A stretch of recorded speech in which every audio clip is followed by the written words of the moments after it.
اس کے بعد یہ ہے کہ خداوند تعالیٰ کے دو صفتوں کا حوالہ ہے،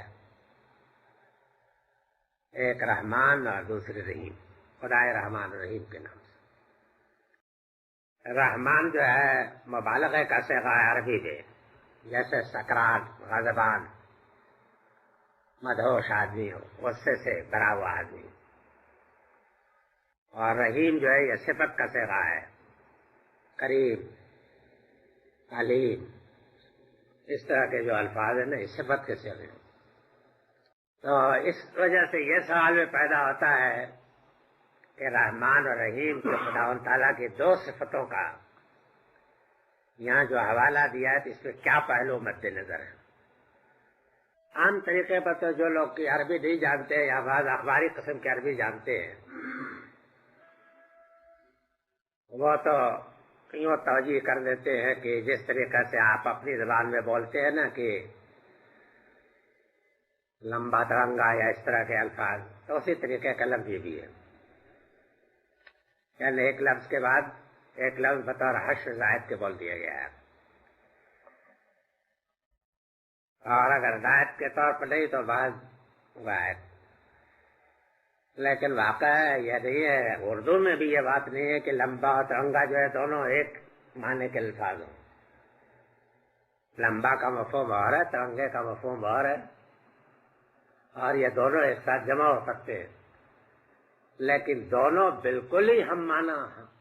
ہر اعتبار سے۔ میں پورے اعتبار کے ساتھ کہتا ہوں کہ اگر اردو میں بھی کوئی بولے گا یہ غلط ہوگا، اہل زبان اور اہل ادب اس کو نہیں مانیں گے،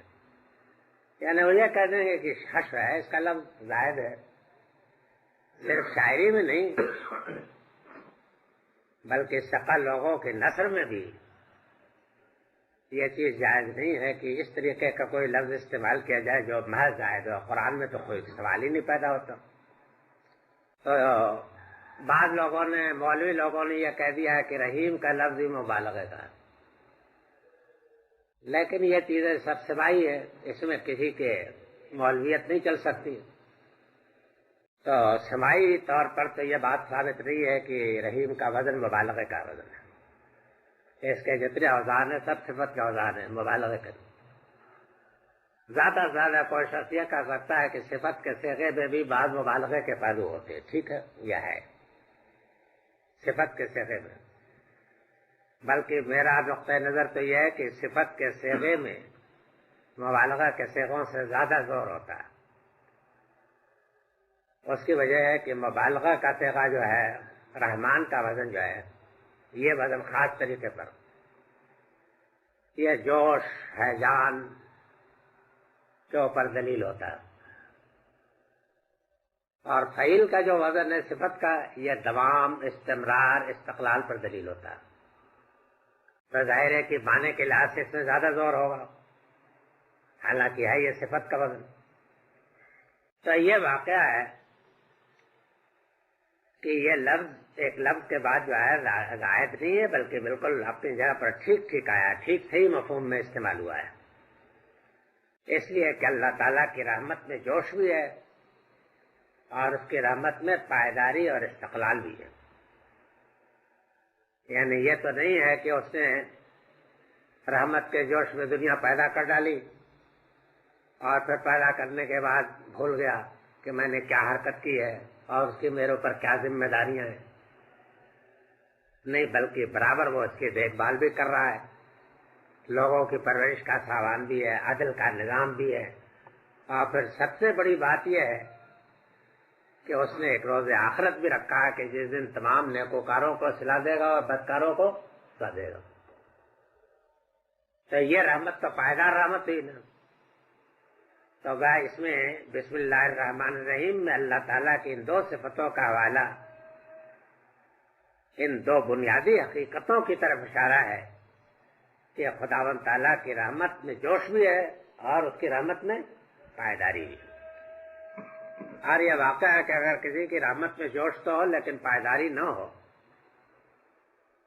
تو ایسا آدمی لاوالی آدمی ہوتا ہے، کھلنڈرا ہوتا ہے، اس کی کوئی سند نہیں مالنی کی حرکت کس جوش میں کر ڈالے بڑی اچھی، لیکن پھر اس کے بعد رات گزر جائے تو پھر اس کے بعد وہ سب بھول بھی جائے کہ کل میں نے وہاں مسجد کی نیو ڈالی تھی. سمجھ گیا؟ تو یہ نہیں ہونا چاہیے. تو خداوند تعالیٰ کی رحمانیت اور رحیمیت یہ دونوں جو ہیں مستقل صفتیں ہیں، یعنی اس کی رحمت سے جوش بھی ہے اور پائیداری استقلال بھی ہے.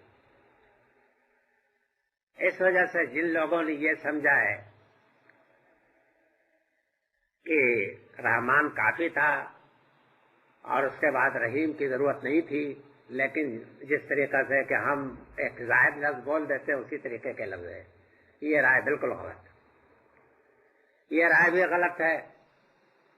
کہ یہ بھی مبالغہ کا صیغہ ہے، اس لیے کہ مبالغے کے دو صیغے، سمجھ گیا آپ،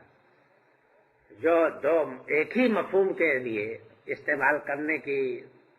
کرنا بلاغت کے خلاف ہے.